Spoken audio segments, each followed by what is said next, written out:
very recently pharmacies are allowed to prescribe, smaller medicines which didn't used to exist before 2020. Last half of I think 2023 में ही ये approve हुआ था. So definitely more power to pharmacists now. चीज तो मान के चलो ना, फार्मेसी चल तो डॉक्टर के बेस पे रही है ना. अगर डॉक्टर वहां नहीं बैठा होगा तो ये फार्मेसी की जो 700 या 500,000 की इनकम है वो तो 200 रह जाएगी. वो 300 या 400 जो रहा है वो डॉक्टर की वजह से आ रहा है. तो आपको अपने पास लाइसेंस होना बहुत जरूरी है और फॉल बैक बहुत जरूरी है. डॉक्टर्स बहुत जरूरी है. आपका डॉक्टर्स के साथ टाई अप बहुत जरूरी है. Otherwise pharmacy can be a failure. Welcome Pankaj ji on our brand new show profitability कहाँ पर है. आज के सेशन में हम एक ब्रांड न्यू टॉपिक लाए हैं कि is pharmacy business profitable or not. So I thought bring an expert on and so why don't you introduce yourself Pankaj ji. जी बिल्कुल, हमेशा की तरह मैं अपने आप को इंट्रोड्यूस कर सकता हूँ. पंकज मोगा मेरा नाम है जी. मैं I am a certified financial planner.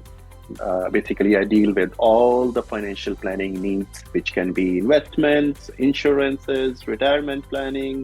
मैं टैक्स नहीं करता हूँ, टैक्स आप करते हैं, बट टैक्स प्लानिंग में थोड़ा सा पार्ट होता है क्योंकि टैक्स लॉज के हिसाब से जैसे कॉर्पोरेशंस वगैरह कैसे स्टेट फ्रीज करनी है या क्या उनको करना चाहिए.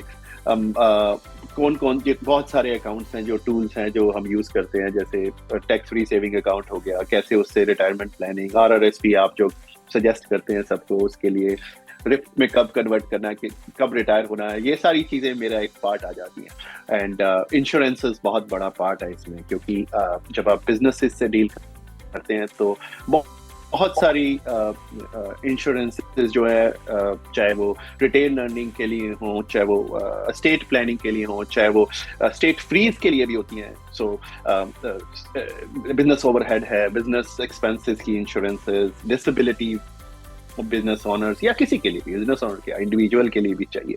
सो ये सारी चीजें मेरा एक प्रोफेशन का पार्ट है. सो इस अम्ब्रेला में फाइनेंशियल सर्विसेज में I guess accounting, book keeping and taxation हम संभाल लेते हैं. फाइनेंशियल एस्पेक्ट और financial planning aspect is taken care by Pankaj ji. So without further do let's get started. Profitability क्या फार्मेसी बिजनेस में है कनाडा में, ये नहीं है. आज का टॉपिक हमने ये रखा है. So Pankaj ji, to start off, what do you think कि इसको खोलने के लिए barriers to entry क्या होंगे for a pharmacy business? Is it easy to open? Do you think it's very difficult? Depend करता है.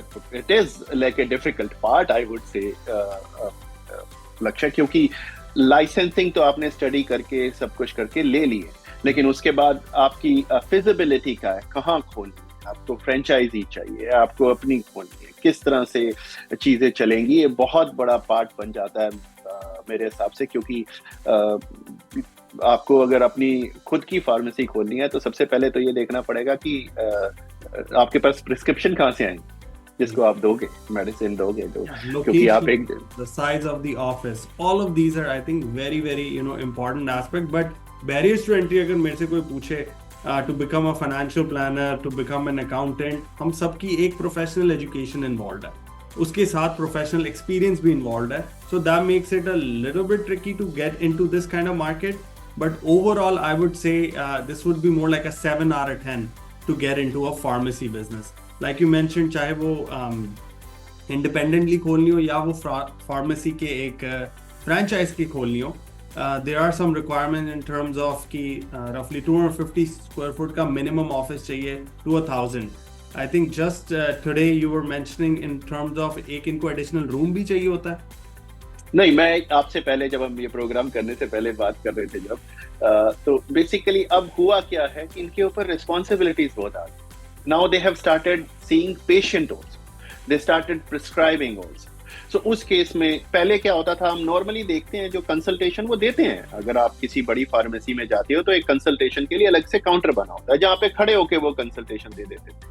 लेकिन जब आप प्रिस्क्राइब करने जा रहे हो तो आपको और कई चीजें जाननी होंगी, तो हो सकता है आपको एक छोटा सा रूम चाहिए अलग से, सो जहाँ पे आप बैठ के पेशेंट से मिल सकें और प्रिस्क्राइब कर सकें. शॉर्ट्स या सो बहुत सारी चीजें हैं जो आप करते हैं अब. और धीरे धीरे मुझे ये लग रहा है कि ओंटारियो में इनकी रिस्पॉन्सिबिलिटी अभी तो धीरे धीरे अभी कम बढ़ी है, अभी इनकी रिस्पॉन्सिबिलिटी और बढ़ाई जाएगी. सो आने वाले टाइम में इनका टाइम पेशेंट पे भी ज्यादा जाएगा, जैसे डॉक्टर्स देखते हैं वैसे। Very recently, ठीक है उस actually, yeah, you're right. Very recently, pharmacies are allowed to prescribe, smaller medicines which didn't used to exist before 2020.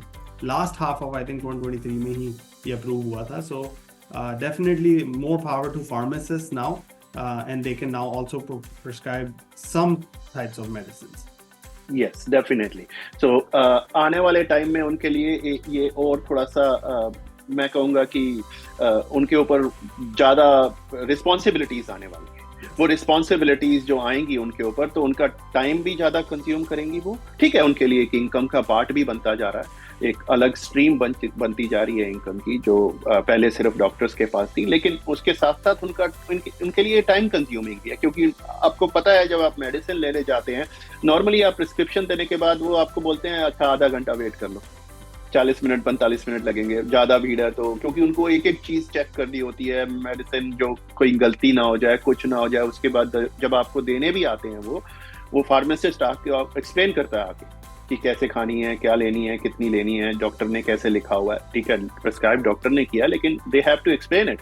सो ये सारी चीजें उनके पास पहले थी, अब और रिस्पॉन्सिबिलिटी बढ़ती जा रही है। सो अगर फार्मेसी ज्यादा बड़ी है या बड़ी बनती जा रही है, जैसे आपने अपनी फार्मेसी खोली है लेट्स से इंडिविजुअल, लेकिन अगर वो बढ़नी शुरू हो गई है, बड़ी होनी शुरू हो गई है, पेशेंट ज्यादा आ रहे हैं, प्रिस्क्रिप्शन ज्यादा आ गए हैं, तो आपको फार्मासिस्ट हायर भी करना पड़ सकता है। बिल्कुल बिल्कुल, सिर्फ आप ही काम नहीं कर सकते हैं, क्योंकि अगर आपने अच्छा आपने एक एंगल दिया है।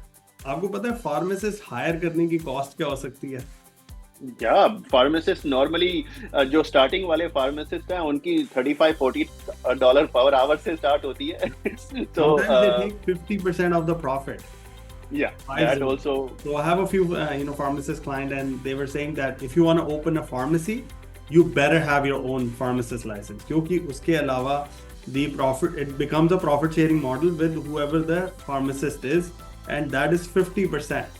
So very steep and I think very difficult. So एक तो चीज का हमारे लिए क्लियर है इस प्रेजेंटेशन से कि किसी ने भी फार्मेसी परसू करनी है या फार्मासिस्ट बनना है, there is a very high upside कि you can actually partner in with the existing pharmacy to practice.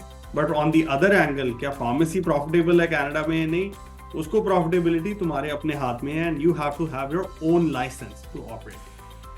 The second thing I want to get into now is investment part. Investment कितनी चाहिए होगी on a business like this, Pankaj ji? देखिए, आपको पूरी एक तरह की शॉप ही है, वो शॉप तैयार करनी है। मेडिसिन सस्ती नहीं आती है, मेडिसिन बहुत एक्सपेंसिव आती है। तो ये सारी चीजें खरीदने के लिए 500,000 मैं कहूँगा कि एटलीस्ट उनको चाहिए एक फार्मेसी को स्टार्ट करने के लिए। या तो वो बिल्कुल ही स्ट्रगल करते रहेंगे अगर उनके पास मेडिसिन नहीं है। अच्छा जी, आप अपने पेशेंट को बोलोगे अच्छा भी मेडिसिन कल लेके जाना, ऐसे तो हो नहीं सकता। तो आपके पास जो मेडिसिन है वो पूरी होनी चाहिए। और जब आप किसी डॉक्टर के साथ बैठे हो तो आपको भी पता है कि किस तरह की प्रिस्क्रिप्शन आ रही है, सो वो मेडिसिन आपके पास ज्यादा होनी चाहिए। आपको धीरे धीरे एक्सपीरियंस होना शुरू हो जाता है कि किस तरह के आपकी मार्केट किस तरह की है, किस तरह के पेशेंट आपके या फिर एल्डरली हैं। So definitely that within the 6 months of operating the pharmacy you can find out कि clientele का demographic क्या है। And yes, you बिल्कुल read it right. 5 से 6 लाख डॉलर तक तुम्हें इन्वेस्टमेंट चाहिए। So it's a very capital intensive business. You might be wondering 5 से 6 लाख तो बहुत बड़ी अमाउंट है। You are right. सो इसमें सिर्फ और सिर्फ मेडिसिन का कॉस्ट नहीं हमने इंक्लूड करी। You would have to get some shelving done. Lease hold improvements जो है वो आजकल हाथ लगाने के भी $1.5 लाख का खर्चा है to add a washroom, or maybe if you want to build an accessibility washroom, then the leasehold improvement cost will even go further up. Other things like कोई शेल्विंग है, कोई आपको काउंटर लगाना है, रिसेप्शन डेस्क है, computers हैं, software subscription, you might have to hire another person in order to as an administrative assistant to run the whole show. So it is definitely a capital intensive business, क्योंकि सारे businesses Canada में 5 या 6 lakh require नहीं करते, whereas this business you certainly need some sort of financial backing to go through this. There are some government programs that they can look into, Canada Small Business Funding. This is something that any Canadian who wants to open a brand new shop, brand new business, they give you loan and they give you financing from, let's say you give up till 65%, 70% loan to value पर भी आपको banks या BDC से भी financing की discussion आप कर सकते हैं. Besides this, आपका कोई टेक, मैंने कोई एक्सपेंस आइटम कोई मिस कर दी हो? I don't think so. वो चीजें तो बहुत आती हैं लक्ष्य. इसमें देखो, आपने जो चीजें बताई हैं ये चीजें तो बहुत जरूरी हैं, लेकिन जब आप एक्सपीरियंस करते हैं धीरे धीरे, जब आप उस फार्मासिस्ट शॉप पे हैं, सो उस वक्त हो सकता है कि कुछ ऐसी चीज आ जाए जिसमें कि किसी दवाई की अब शॉर्टेज चल रही है. सो आपको किसी भी तरह से पूरी करनी है, आपको जेनरिक लेके आनी है या आपको ब्रांडेड लेके आनी है. सो हो सकता है उसकी कॉस्ट बड़ी पड़ी हो, तो आपको उसकी कॉस्ट भी काउंट करनी पड़ेगी. मैं एक एग्जांपल दे देता हूँ. ज़ेम्पिक आजकल बहुत चल रहा है, इंजेक्शन जो है डायबिटीज के लिए निकला था, लेकिन लोग उसको अब वेट घटाने के लिए यूज कर रहे हैं. सो उसकी इतनी शॉर्टेज चल रही है और पीछे से प्राइस भी बढ़ गया. वो ज़ेम्पिक जैसी कंपनीज जो हैं वो उस चीज का, मोंजेरो भी है उसके साथ. सो ये कंपनीज जो हैं उस चीज का बेनिफिट उठाना चाह रही हैं क्योंकि दे कैन सी कि अब उनसे वेट लॉस हो रहा है. लेकिन अब हम कोई यहाँ बैठ के ये नहीं बता रहे हैं कि मेडिसिन कौन सी लो आप, प्लीज ऐसी कोई हम एडवाइस देने नहीं बैठे हैं यहाँ पे. लेकिन मैं सिर्फ कॉस्ट की बात, तो उनकी कॉस्ट कभी भी मंथ में भी बढ़ सकती है कहीं पे भी जाके. तो हर महीने उनको या हर वीकली जो उनको ऑर्डर देने होते हैं उसमें उनकी कॉस्ट वेरी करेगी कि कितना उनसे सामान बिका है और कितना. और बहुत सारी चीजें जो एक्सपायर होती हैं पड़ी हुई, जैसे कि बिकी नहीं है, मेरे ख्याल उसको तो उनके कॉन्ट्रैक्ट होने चाहिए कंपनीज के साथ कि दे वुड टेक बैक, क्योंकि आपकी फार्मेसी पे डिपेंड करेगा वो कि आपका किसके साथ कैसा कॉन्ट्रैक्ट है. क्योंकि धीरे धीरे जब आप बड़े बनते जाते हो तो ये कंपनीज एक महीना पहले भी उठाना शुरू कर देती हैं एक्सपायरी डेट से पहले कि अच्छा हम वापस ले जाएंगे इसको. लेकिन डिपेंड करता है आपके साथ. लेकिन या there are many cost involve. और मुझे तो एक मेरे फार्मासिस्ट दोस्त हैं जो दोस्त ही बन चुके हैं अब मेरे वो. सो उन्होंने स्टार्ट पता कैसे किया था लक्ष्य? पहले नॉर्मली क्या होता है कि फार्मासिस्ट के पास डॉक्टर्स होते, उन्होंने डॉक्टर के क्लिनिक से स्टार्ट किया. डॉक्टर का क्लिनिक, या इट वाज लाइक, मैं हैरान था उनकी बात सुन के क्योंकि मैंने बहुत थोड़ी ऐसी चीजें देखी हैं. अभी भी है क्लिनिक, कुछ एक क्लिनिक है यहाँ पे जो जिनकी फ्रेंचाइजीज चलती हैं. सो जिनकी फ्रेंचाइजीज चलती हैं, what they want pharmacist to sit in their location. तो उस केस में क्या होता है कि फार्मासिस्ट कमा रहा है लेकिन फार्मासिस्ट को कट देने पड़ते हैं अपने. जो कि वैसे तो आगे चल के हम बात कर सकते हैं, डॉक्टर्स के साथ भी उनके बहुत खर्चे हैं, लेकिन यहाँ पे एक अलग मॉडल है जो अभी भी चलता है कनाडा. तो लेट्स सी. बहुत अच्छी बात करी एक्सपेंसेस और उनके लिए, बट मैं थोड़ा सा जोन आउट था क्योंकि मेरे दिमाग में ना आपने एक वर्ड बोला डायबिटीज के लिए, और आपका फोटे है इंश्योरेंसेस. सो बिल्कुल, डायबिटिक्स के लिए क्या इंश्योरेंसेस हैं, क्या वो एग्जिस्ट करती है? क्योंकि कई लोग तो टाइप 1 है, कई लोग टाइप 2 हैं, राइट? एक होते हैं इंसुलिन वाले, एक होते हैं just medications without the insulin. So for them what are some of the insurance policy that, or are there any even?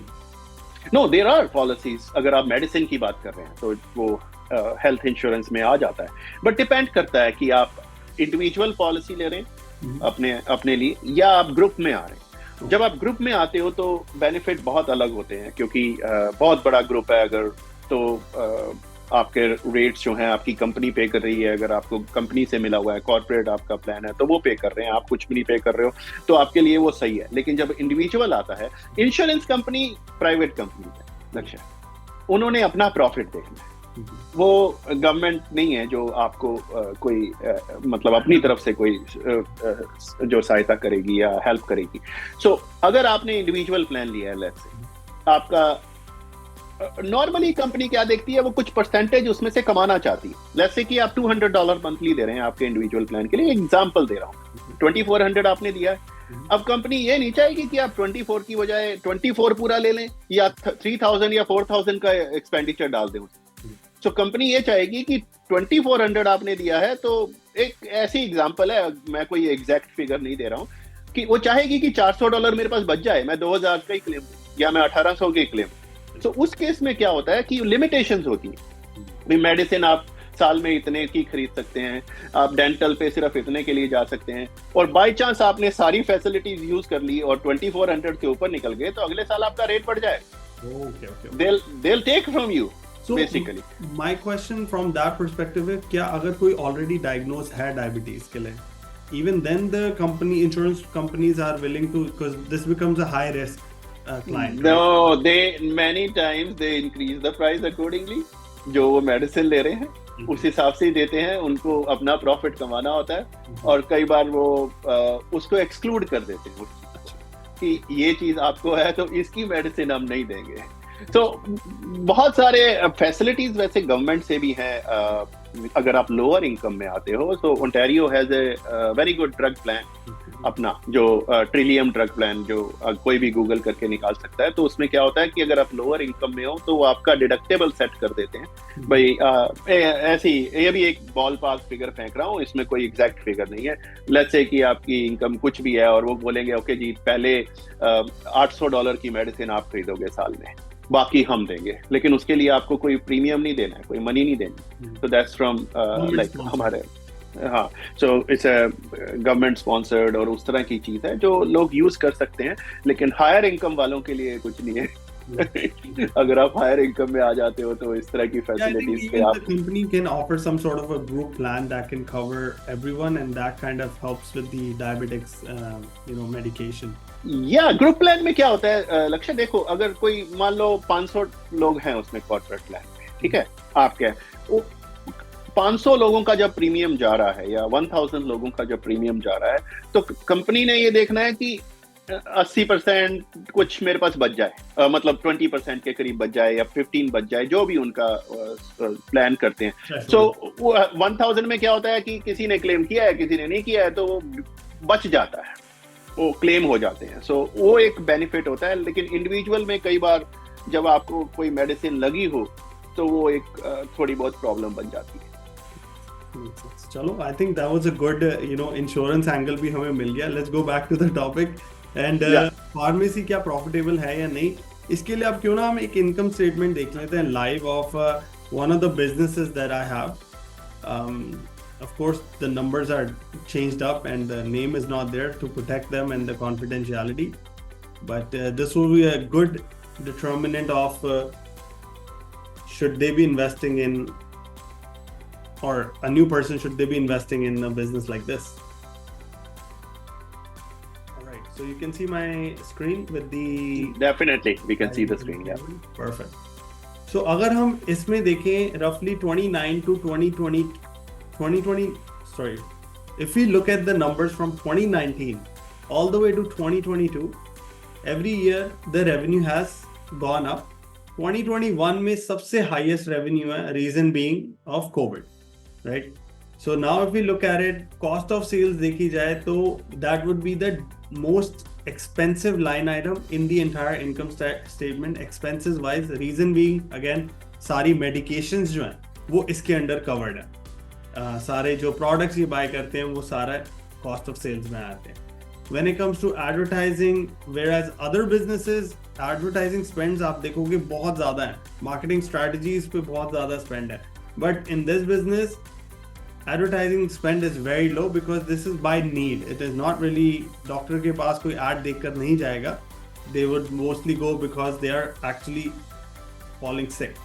So from that angle there's various different costs, but सबसे बड़ी cost मुझे यहाँ पर cost of sales के अलावा दिख रही है हमारी salaries, rental as well as the salaries. Yes.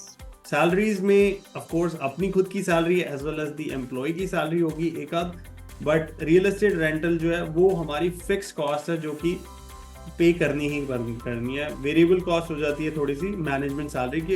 एक साल अगर हमने जैसे 2019 में इनकम ही सिर्फ 2 लाख थी तो उन्होंने कुछ विड्रॉ करने का रूम भी नहीं बचा था रफली, and there was a loss making proposition. Profitability इनकी तब आई है जब वो 5 लाख के पास रेवेन्यू हिट कर रहे हैं, which is you were right in the beginning Pankaj ji. जैसे आपने कहा कि आपको अगर प्रॉफिटेबल बिजनेस यू बनाना है in a pharmacy business, you minimum need $500,000 of running income, running capital, as well as investment in order to run the show. So और कोई आप हाईलाइट करना चाहोगे, कोई और एक्सपेंस आपको नजर आ रहा है पंकज जी? नहीं नहीं, बेसिकली आपने बड़ी अच्छी तरह दिखा दिया है यहाँ पे, जो भी आपके क्लाइंट हैं उनके दिखाया गया है जो अदरवाइज और कोई इसमें मुझे दिख नहीं रहा है ऐसा। मेजर चीज यही होती है कि आपकी कॉस्ट है जो आप मेडिसिन खरीद रहे हैं। एक बार स्टार्टिंग में आपकी जो कॉस्ट लगी है, फिर जो रेगुलर कॉस्ट है वो तो चलेगी, जिसमें से रेंटल है, आपकी अपनी सैलरी है, आपके असिस्टेंट की सैलरी है, और बाकी जो लीज के खर्चे हैं वो हैं। सो मेजर तो यही चीजें आती है। या आप वन फाइनल पॉइंट मैं ये करना चाहूंगा कि lot of people might be wondering कि इसमें व्हीकल एक्सपेंसेस क्यों है, ये कोई ट्रकिंग कंपनी थोड़ी ना है। Well, vehicle expenses is because of the delivery. A lot of the pharmacies now are offering free delivery to their client within the 5 kilometer radius. So वो एंगल की वजह से हमें fuel expenses and vehicle expense की एक cost add करनी पड़ी है। But yes, overall I think if you want to be profitable, if you can see 7 lakh के 2021 के रेवेन्यू में रफली they walked away with good amount of income, as well as in 2022 also they withdrew a lot of salary, roughly $1,00,000 की salary 2022 में withdraw करी हुई है, 84,000 की 2021 में करी हुई है, and both of which are only possible when you have lot of income which is over $500,000. 100% सही है, क्योंकि ऐसा इस तरह के बिजनेस में अगर इतनी इनकम नहीं आ रही है तो आप कमा भी नहीं पाओ, जो हमने देख लिया है, जो फर्स्ट ईयर उनके साथ हुआ है। और वैसे तो देखा जाए तो जैसे हम स्टार्टिंग में बात कर रहे थे, ये डिपेंड करता है आप कौन से डॉक्टर के साथ बैठे हो, क्योंकि फार्मेसी के साथ आपका जो खर्चा, आप जो मैनेजमेंट रेंटल का दिखा रहे हो, या आपकी जो कॉस्ट है, अगर बाय चांस बिल्डिंग आपकी है तो उसकी भी फाइनेंसिंग है, सब कुछ है। तो जहां आपने डॉक्टर को स्पेस दे रखा है, वो स्पेस भी बेसिकली आप ही पे कर रहे हो। 99% केसेस तो इंडिया में भी ऐसे होता होगा। यहाँ पे मेरे को बहुत सरप्राइजिंग लगा कि फार्मेसी एंड डॉक्टर्स एक कोलैबोरेटिव एफर्ट है, जिसमें the more number of doctors you have in your pharmacy, the higher your revenue will be, क्योंकि प्रिस्क्रिप्शन ही तभी आएगी जब ज्यादा डॉक्टर्स होंगे। बट ऑल्दो यहाँ पर doctors already they are making good money with the government sponsored plan, but pharmacy जो है उनको तो बाय प्रिस्क्रिप्शन ही अर्न करना है। But even then they are somehow yeah, they have to, because see, एक चीज तो मान के चलो ना, फार्मेसी चल तो डॉक्टर के बेस पे रही है ना। अगर डॉक्टर वहां नहीं बैठा होगा तो ये फार्मेसी की जो 700 या 500,000 की इनकम है वो तो 200 रह जाएगी। वो 300 या 400 जो रहा है वो डॉक्टर की वजह से आ रहा है। तो डॉक्टर तो ये बोलेगा यार, मेरी वजह से तुम्हारा बिजनेस चल रहा है, तुम्हारी वजह से मेरा नहीं चल रहा, क्योंकि यहाँ पे लोग आ रहे हैं।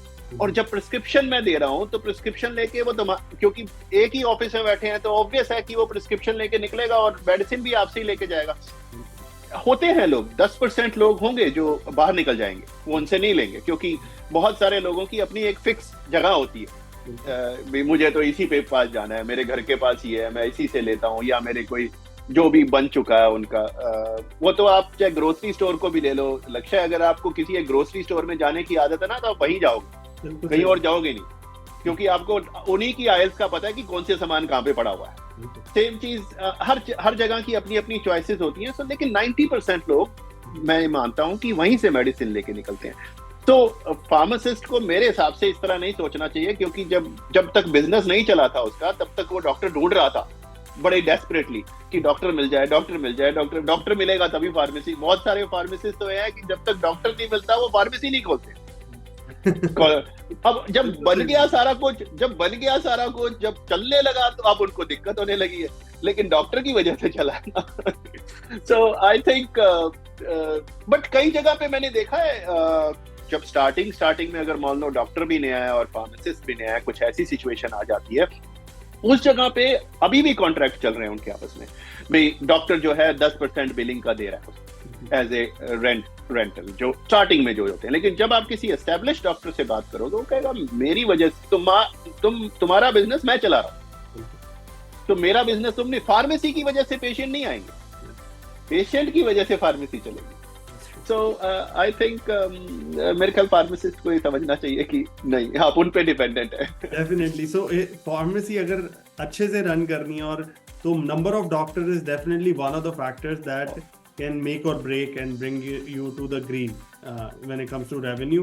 Second factor मैंने ये देखा है कि लीज जो है आपने, अगर आपने घर अपना जो प्रॉपर्टी है परचेज नहीं करी हुई फ्रॉम द कमर्शियल प्रॉपर्टी और आप लीज पर हैं, तो a lot of the business is risky, because अगर लीज रिन्यू नहीं हुई तो ऑलमोस्ट आपकी जो सारी करी कराई मेहनत है वो जीरो पे हो सकती है.